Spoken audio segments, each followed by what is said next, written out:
You're listening to Skeptoid. I'm Brian Dunning from Skeptoid.com. Listener feedback, creationism, and more Dead Paul.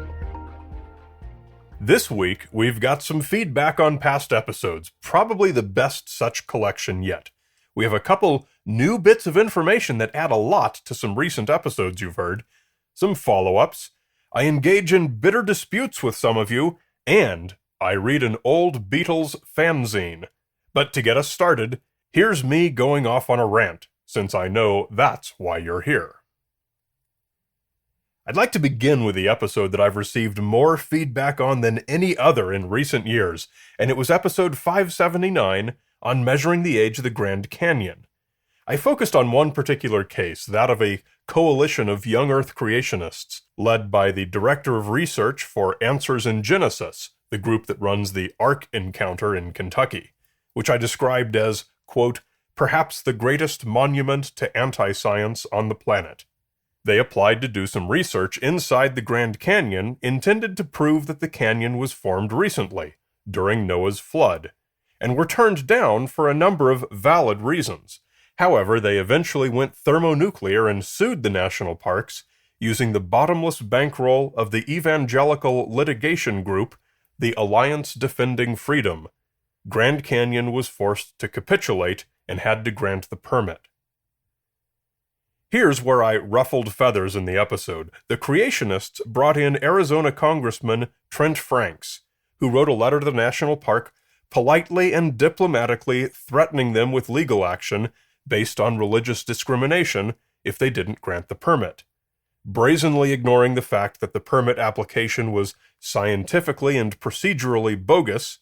It was, violate your policies and grant our invalid permit, or we'll sue you for religious discrimination. When I introduced Franks in the episode, the only description of him I gave was that he was co-chair for the International Religious Freedom Caucus and a noted anti-abortion advocate. Feedback was fast and furious. I got enough of these to fill Noah's Ark, but I'll read just two of them. From Irish Democracy on Twitter, what does a congressman's view on abortion have to do with national park research issues? And from listener Steve via email, what does being a noted anti-abortion advocate have to do with anything in this context? From a logical scientific standpoint, I don't see how wanting to save babies could put anyone in the category of being unscientific. Surely this must fall into the category of one of the reasoning errors or logical fallacies you so often mention. Keep up the otherwise good work. I did reply to all of these people and told them basically the same thing, that he was brought in because of his activism on behalf of religious causes. It's not like he's a geologist. Granted, I could have worded it better to make that more clear, but I was disappointed that so many of those I replied to then told me that being anti-abortion has nothing to do with religion. That's a position anyone can hold, regardless of their religious beliefs. Obviously, that's true. But you have to be consciously disingenuous to pretend that it's the case here. Frank's anti-abortion advocacy is what put him on the map. It is the significant manifestation of his evangelical activism. If it wasn't, why else would the creationists have brought him in for their Grand Canyon research project?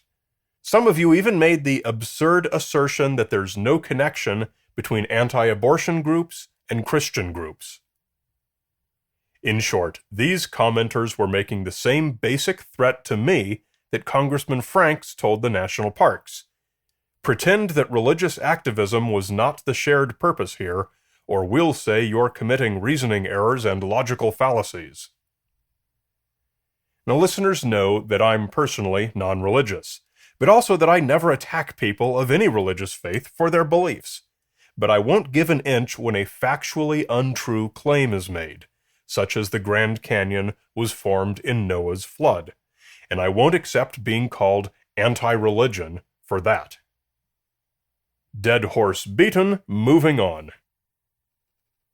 I have a brief follow-up on episode 480, The Nazi of Nanking, about John Raba, the Nazi Party official who saved so many Chinese lives during the Japanese destruction of Nanking, the so-called Rape of Nanking, in which some 300,000 civilians were murdered.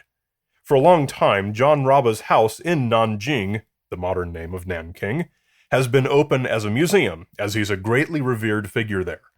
But so much of that can be credited to the late author Iris Chang, who brought knowledge of the massacre to the world outside of China, and to whom my episode was dedicated, something I rarely do. On April 7, 2017, the new Iris Chang Memorial Hall was opened in Huai'an in the Jiangsu province. It's a gorgeous museum. If life happens to take you to that area, there are worse favors you could do yourself than to swing by. Now let's turn to episode 576, where I had listeners send in your stories about strange things you'd witnessed. And we talked about all the stories that were about mysterious UFO lights streaking through the sky. I discussed how we should go about determining whether these are alien spacecraft. Listener Pletched tweeted, "In your Lights in the Sky episode, no one said anything about the lights being aliens, but you made that cognitive leap." True, none of you said that. In fact, one of you said explicitly that he didn't think it was extraterrestrial. So, a fair enough comment by Pletched. What I was really addressing, and which I didn't point out in the show as it was what I was talking about and didn't really need to be redundantly pointed out, is that this is the most common type of UFO report I've seen, and almost without exception, people on the internet who report it have positively identified these specks as alien spacecraft. It's the explanation of, I don't know what it is, therefore I do know what it is. I wanted to use these stories to talk about how we go about analyzing what they mean. I didn't want to limit the discussion to any one particular story, or group of stories, but to the phenomenon as a whole, and to the most common explanation that people make. Nevertheless, Pletched is right. It wasn't most appropriate to use 4 stories from people who didn't conclude their UFOs were alien spacecraft to talk about the people who do make that conclusion. Apologies to any of the 4 of you who thought that I was making that leap. Another follow-up, this time on episode 362 about the apocryphal video game console Polybius, which seems to be getting more and more popular over time.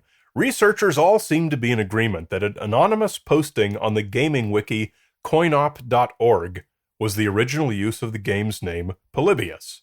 But I said its best inspiration was the movie The Last Starfighter that came out some 15 years before the posting. Turns out there's an even better inspiration, which I found researching the story further for a video. The same year that Last Starfighter came out, there was a novel published called Arcade by Robert Max. It was a near-perfect match for the Polybius urban legend. The game in the book was called Spacescape, and playing it caused kids to lose their minds.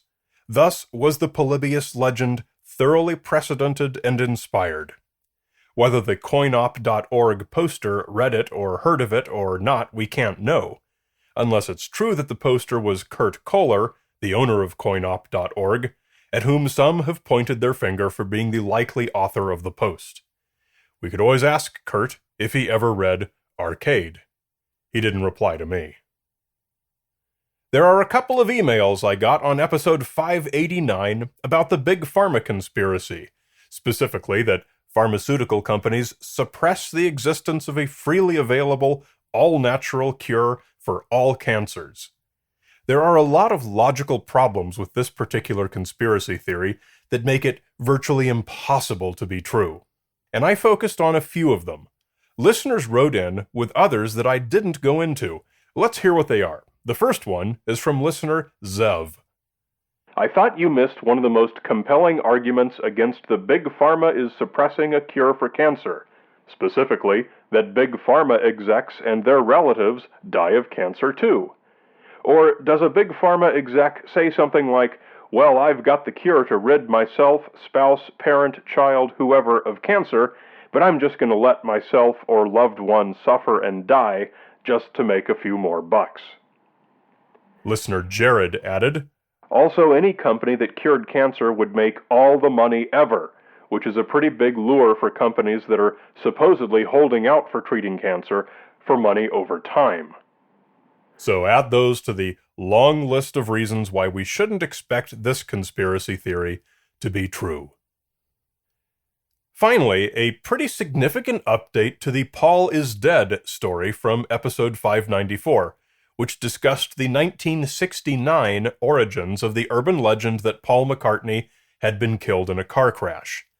A Facebook comment from listener RB pointed to a blog post that mentioned the documentary Good Ol' Frida about their fan club secretary.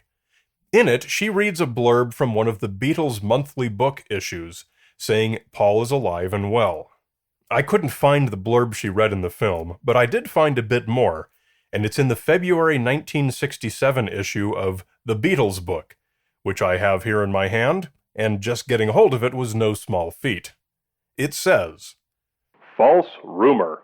Stories about the Beatles are always flying around Fleet Street. The 7th of January was very icy with dangerous conditions on the M1 motorway, linking London with the Midlands, and toward the end of the day, a rumor swept London that Paul McCartney had been killed in a car crash on the M1. But of course there was absolutely no truth in it at all, as the Beatles' press officer found when he telephoned Paul's St. John's Wood home and was answered by Paul himself, who had been home all day with his black Mini Cooper safely locked up in the garage." So this pushes the origin of the legend back to January 1967. I skimmed the other issues of the fanzine back through November 1966, the date given for the crash in the modern version of the legend, and found no mention of it. So, unless some London newspaper ran a mention of the rumor, this may be its earliest print reference. I'm sure someone out there is listening to this and will come up with something even older, and when they do, you can rest assured I'll pass it along here. So, keep that feedback coming, folks. 200,000 heads are better than one, and this is the way we improve the quality of this resource for everyone. Email me at brian@skeptoid.com with any and all awesome and amazing feedback.